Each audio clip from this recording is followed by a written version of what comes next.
So it's been a little while since I did a video. So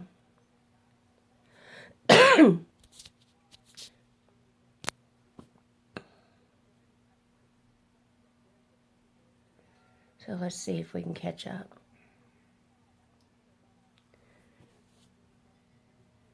Last week, we had the follow-up appointment with the oncologist. And the brain scan was clear. And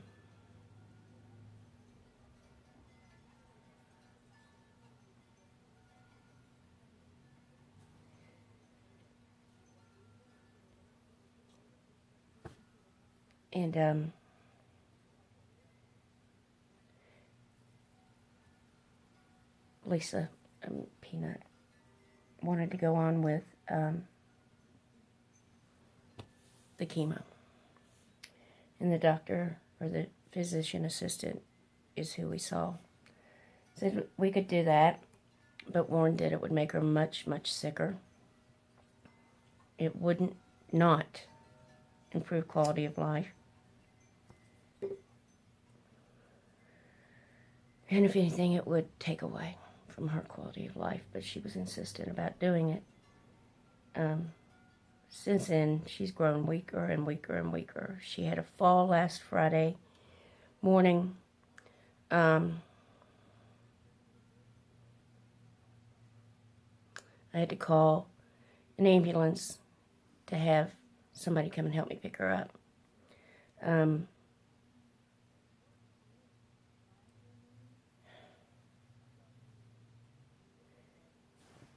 I don't know if I mentioned before or not, but like Peanut and I talked about the possibility of a nursing home. We're down to $3,000. That'll last me about a month and a half. Maybe I could almost push it 2 months. And, you know, I could probably have pushed it further with her $800 and almost $900 a month Social Security. We honestly probably could just about survive a little bit longer financially. But I didn't want to be in a situation. I couldn't put myself in a situation that when she does pass away, whenever that is, and they've never given us any idea,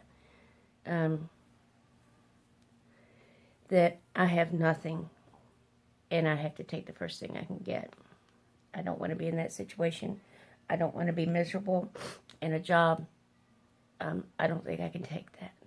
The last job really did me in, and they made me feel so incompetent and so worthless as a social worker that I really think it would be career suicide if I just settled for something. So anyway, I'd had conversations with the VA and hospice about the possibility of a nursing home, but just looking into it. But I had asked for 5 days respite, which they've always given to me without any issue. And they denied it. They said that where they had been giving it to me every 30 days, they're really only supposed to do it like every 60 to 90 days. And she had respite just before Christmas when I had the thing with my eye, when they put the lens in my eye. I don't think I've mentioned any of that, and I'll do that in another video. But anyway, they told us that a nursing home bed had been found. And I talked to her, and she never really says or does anything. She just rolls with everything. So she agreed to go. And right now, I feel like shit. I feel like I've given up on her.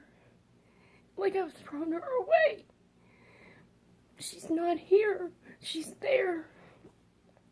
About, I don't know, I want to say 15 or 20 miles from home. And I can't handle it. go in there in her room and her bed and everything's still there. And I just feel like I have failed her.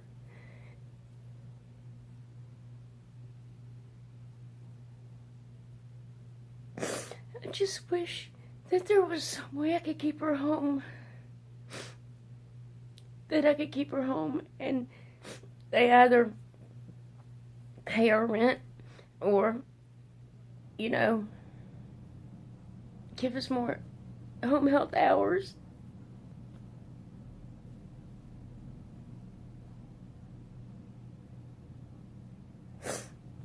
It's not a horrible place. It's a little bit rinky-dink, tacky. Let's put it that way. It's a little bit tacky. But I wouldn't call it horrible. They do need to wash the curtain that goes around her bed. But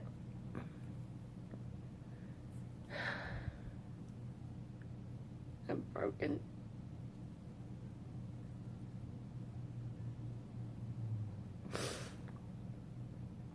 Meanwhile, she's been kind of backtracking on the chemo, which is fine with me because I really don't think it's good for her. And I would still have to take her or meet them there. They would send her by ambulance, I think. I don't know. But if she has a certain kind of chemo and her urine is radioactive, then she won't be able to stay there anymore. They'll have to move her to one further away from here.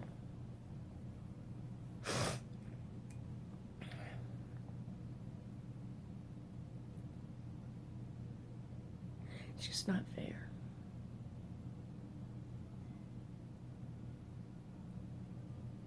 It's just not fair. It's not right.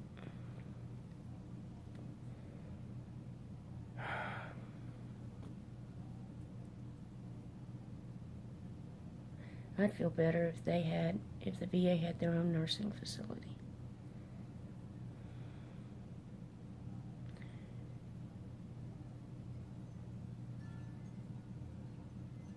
Just,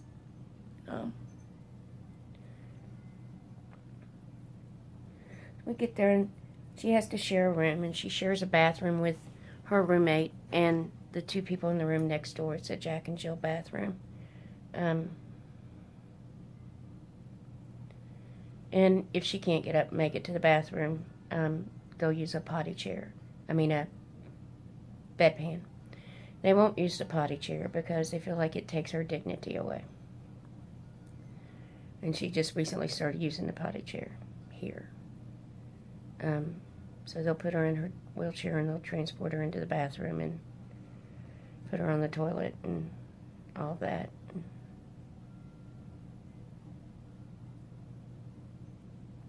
I just scared the cat to death because I just started screaming.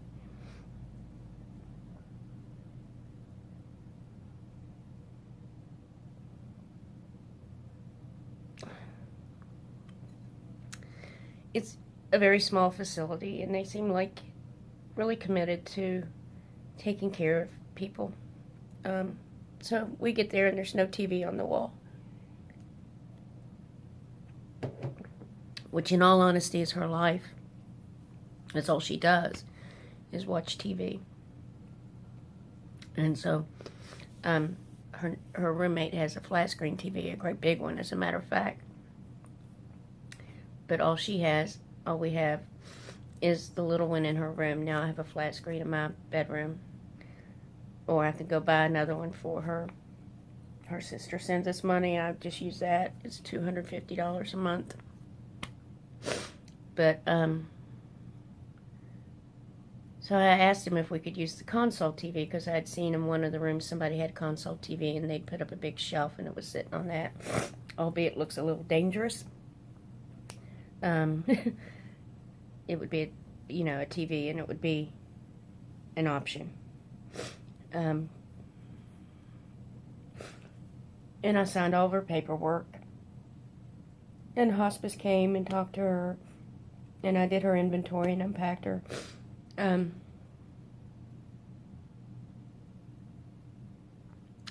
But I had met the the administrator, little tiny guy, but looked feisty as fuck, I'll tell you that. And anyway, he came in the room and introduced himself to her, and he looks at her and he looks at me and he pointed at me and he said, don't you go buy a TV, I'm going to go get one. I'm going to go get one tonight. And I said, well, they just told us that the patient's family has to provide it. And he's like, no, your roommate is a veteran. And he goes, and I'm a veteran, and I will not have that. We are going to provide her a TV. And I'm just like, that's awesome. He's a little Navy guy. And he's tiny like a Navy guy. I really liked him. That made me feel good. That gave me a little reassurance, you know. And our home health girl, I'm not going to mention her name. I'm just going to call her a home health girl. She came today, which isn't her day, but she came to help me get her out, you know, get her ready. I don't think I could have done it alone. I know I couldn't have. So she came and helped. And she knows 2 or 3 girls that work there. So that's good. They also let me know that if I'm there, you know, during lunch or dinner, that they provide free trays to patient families. So I know where I can go get a free meal, which I might have to. I'm really not that broke. I can manage. And we actually got approved for food stamps, which that will change. It'll probably go split in half, but we got approved for food stamps. We will get some for January, and then we were approved for a much larger amount for February, but it's unlikely that I'll get that full amount.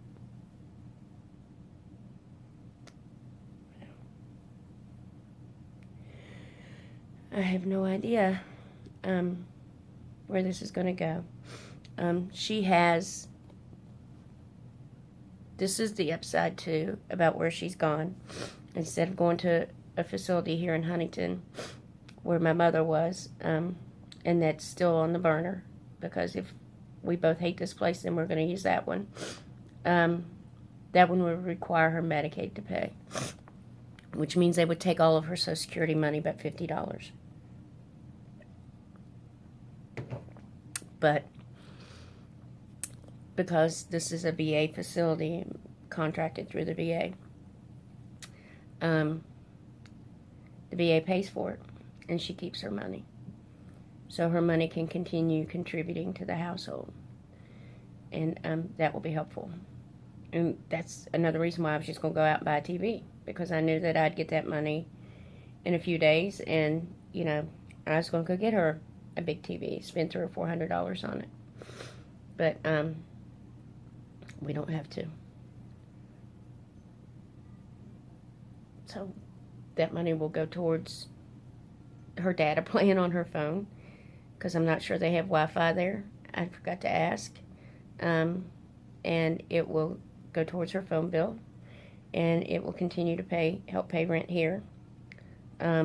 She is also, because she's VA and not Medicaid, she's allowed to have overnight visits. I think they said like once every 30 days. So like once a month she can come and spend a night with me, which will be great. Maybe. We'll see. She's become pretty total care. The other thing is that I can take the cat, not this one, but her cat, to visit her. All we have to do is have shot records. And so I'm going to train a 2-year-old cat how to wear a harness. Even though it's not required, I just don't want her to run away from me in another state, because it's across the river. So I let her know that Moo could come and visit her, and she was tickled to death. She was very happy about that. I feel a little bit better. Still really miss her already, you know. She's been gone overnight before, but for respite or for a stay in the hospital, and I knew she's coming home. The other thing is Monday morning, I think it was Monday morning, we get a call. Well, I was at the doctor in Charleston, and we live in Barboursville, so I was an hour away.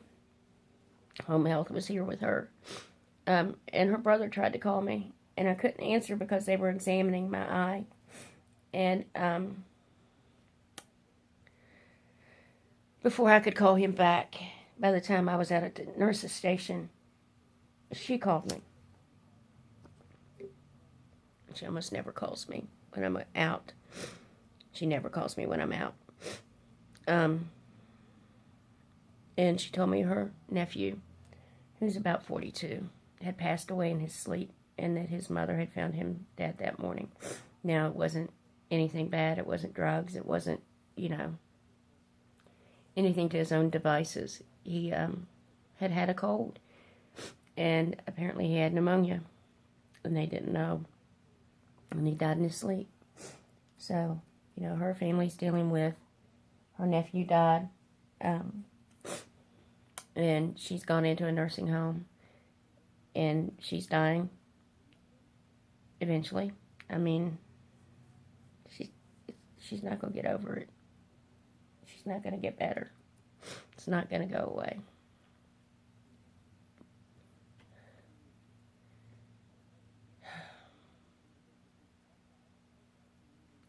I think that's all. I'm hoarse from crying and screaming. I'm lost.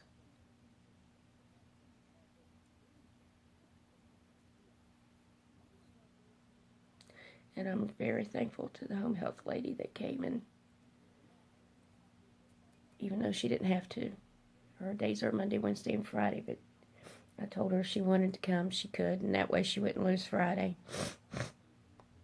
So she did, but she stayed longer than she should have and came before she should have on her own time. Very sweet young lady, and I'm happy to have had her. And again, I don't know if I could have got through the morning without her. God bless. Stay strong.